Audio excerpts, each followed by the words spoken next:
Hi all, I'm Yakuta Karkhanawala. So today we are going to see the next topic of pointers, that is pointers and functions. We'll see how to use pointers in functions. So we all know the syntax of function, that is we have a return type, a function name and the argument list in the round bracket. Okay, so these are the two main parts, that is return types and argument list to a function. Here we can use pointers either in the argument list or in the return type. So if you use pointers in argument list, what benefit we'll get is if we update any value in the function of this pointer variable, then it would be reflected in the calling function. So that is the advantage we get in when we use pointers in function, that is whatever values is updated in the function, that has been reflected in the calling function. So you get updated value in both the function definition as well as the function call. Also we can use pointers as return type in the functions. That is, instead of return type we used to write simple integer, float or something, but now we can use a pointer as a return type. The advantage of using return type in function is that we can use multiple values from a function. That is, if we want to return a complete array to the calling function, then we can use return type as point. So now let's understand both these things with a small program. First we'll see how to use pointers as arguments to the functions. Say for example we have a function in which there are two arguments and both of them are pointers, that are pointers x and pointer y. The return type of this function is right now void. Now inside main, what we'll do is we'll take two variables a and b. A has a value 5, B has a value of 6. So whenever we'll display the value of A and B using printf, we'll get A equal to 5, B equal to 6. Okay, this is simple. Now I want to call this particular function swap. So swap inside bracket. Now swap function has two pointers. So we are going to pass the addresses here. So what we are doing is I pass the address of A inside the pointer x and the address of B inside the pointer y. When we do that, x and y will have the addresses of A and B. Now what we want to do is we want to swap the values of A and B using the pointers x and y. So we'll take one simple variable temp. In temp we'll store the value where the pointer x is pointing. So the pointer x is pointing to A. So this A value, that is 5, is stored in temp. Then store the value of which is pointed by y inside that of the address of x, and star y is equal to temp. So the temp value will store it in the address where the pointer y is pointing. Okay, so this is a basic logic of swapping of two numbers using pointers. When we'll display the values of star x star y, that is the value which x is where the x is pointing and the value where the y is pointing. So this is our memory layout. In this case, we have two variables a and b. The value of a is 5, the value of b is 6. A is located at address 1000 and B is located at address 2000. In swap, when we are passing the address of A and B, means the address of A will be stored in the pointer x. So x will have the address of A, that is 1000, and y will have the address of B, that is 2000. Then we have a variable temp which will have the value of star x. Star x means the value which is being pointed by x. Pointer x has the address of 1000. At 1000 we have the value of 5. So this 5 value stored in temp. Then star x is equal to star y. So 6 will be stored in A location and y will have 5. And when we write star y is equal to 10 means y will have 5, that is b will have 5. So when we'll display star x star y, we'll get swapped values, that is star x will be 6 and star y is equal to 5. Inside main, if we'll display the value of a and b, then also we'll get the updated value, that is a is equal to 6 and b is equal to 5. This is the advantage we are getting when we use pointers as an argument. That is, whatever updated values we do have it using the pointers and x and y, this values gets updated in a and b, because we are not dealing directly with the value but we are dealing with the addresses of a and b. So this was about pointers as arguments to functions. Whatever values we update in the function has been reflected in the calling program. Okay, next is we'll see how to return a pointer in a function.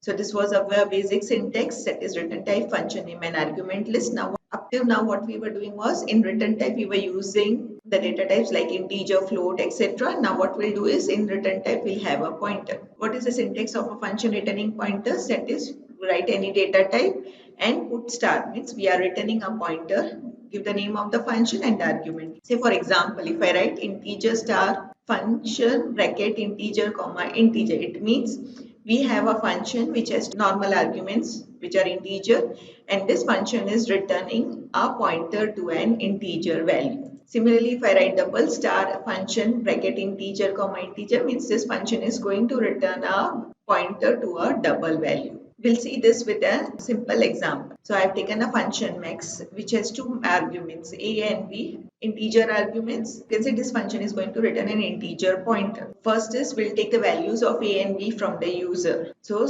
enter a and b, scanf ampersand a ampersand b. Now I'm calling the function max in which I'm passing the value of a and b. This function is going to return an integer pointer, means whatever address it will return, I am going to store it in an integer pointer, that is q. So q is a integer pointer. Now let's see the definition of this max function. So max integer x comma integer y, and this function is returning an integer pointer. I've declared an integer pointer p inside the function max. I want to find out which is the maximum value out of x and y. So I'll take a condition, if x greater than y, then x is the greater number, so I'll pass the address of x inside the pointer p. This is the initialization of the pointer p, and this one is the declaration of the pointer p. So p equal to ampersand x.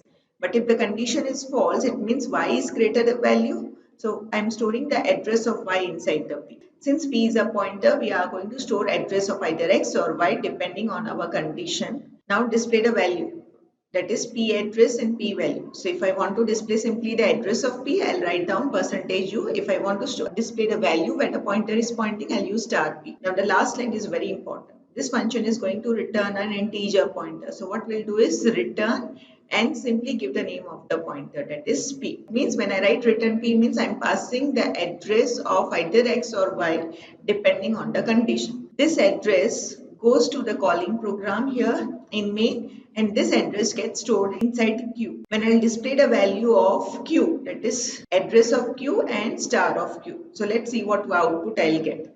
So first printf enter a and b. So enter a and b, and I'm entering two values 2 and 5.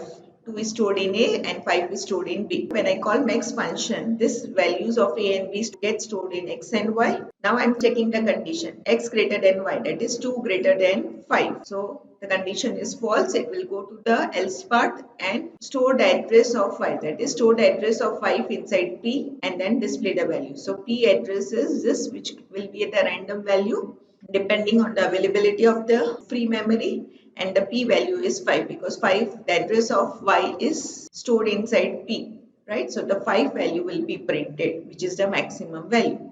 Similarly, when I return p, means the address of p gets stored inside q. So q will be also having the same address and the value of q would be also same as that of p. Is here. So this is the way how we can return a pointer from a function. Next and the last topic is pointers and structures. So we'll see how to use pointers with structures. In structures, we declare a structure data type and then we make a structure variable. So instead of simple structure variable, we can use pointers out there. So this is structure. You can give any tag name here and then inside the bracket declare the variables of the structures. So data type variable 1, data type variable 2, right? This is a normal structure declaration. At the end of the braces, we used to write structure variable, right? So this was our basic simple structure. But if I want to have a pointer to a structure, then what I'll do is I'll write down star structure pointer, give any name, and before the name of the structure pointer, you write down the star, means it's a pointer to a structure. Now, if you want to access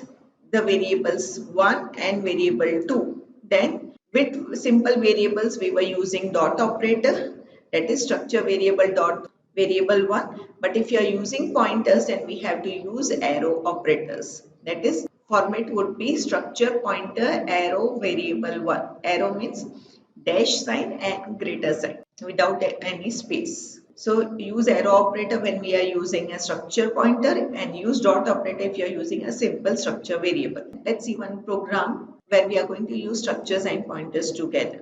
So I have a structure book. The tag name is book. Inside that I have two structure members. One is price and another is quantity. Price is of float data type and quantity is of integer data type. Now inside main, I'm making a simple base structure variable p, plus I'm also making a pointer to a structure that is star p. You can write b and star p here also, or you can declare it in the main function also. Both of them are valid. Then integer total cost, a simple variable which is of integer data type. This was the declaration of the pointer to a structure. Now I have to initialize this particular pointer. So inside this pointer, I'm storing the address of b. That is a structure variable. Remember this, that whenever we declare a structure pointer, compulsory we have to initialize this pointers before using it. So for initialization of this particular pointer to a structure, I'm passing the address of the structure variable, that is b. Now I want to have some data inside price and quantity using P. So use scanf and we'll be using the arrow operator. So P ampersand price and P ampersand quantity. And before this, write down ampersand because they are of float and integer data type. That is, we are passing the address of price and quantity. And this price and quantity is been accessed using pointer and arrow operator. Without pointer, we used to write b dot price, that is we were using dot operator with the structure variable b dot price and b dot quantity. Now if you want to display the value of price and quantity, simply write p arrow price. Don't write ampersand before it. So we will get the value of price, and p arrow quantity, you will get the value of quantity. If I want to find out the total cost using the price and the quantity value, what I'll do is p arrow price, that is accessing price has to be accessed using the pointer with arrow operator. So p arrow price multiplied by p arrow quantity. Okay, so when we'll multiply price and quantity, we'll get the total cost, and you can display this total cost using printf statement. So here you can see that how I used pointers to access the structures members using the arrow operator. So when you display this particular program, you will get the output as enter price and quantity because of the printf statement. Then enter the two values. The price is 12.5 and the quantity is 5. So that has been displayed because of this printf statement, and then the total cost has been calculated, that is price multiplied by quantity, that is 12.5 multiplied by 5, I'll get 62. So this was about pointers and structures. So this simple example is enough to justify how to use pointers and structures together. So today we have seen how to use pointers and functions and pointers and structures. That's all for today. Goodbye. Thank you.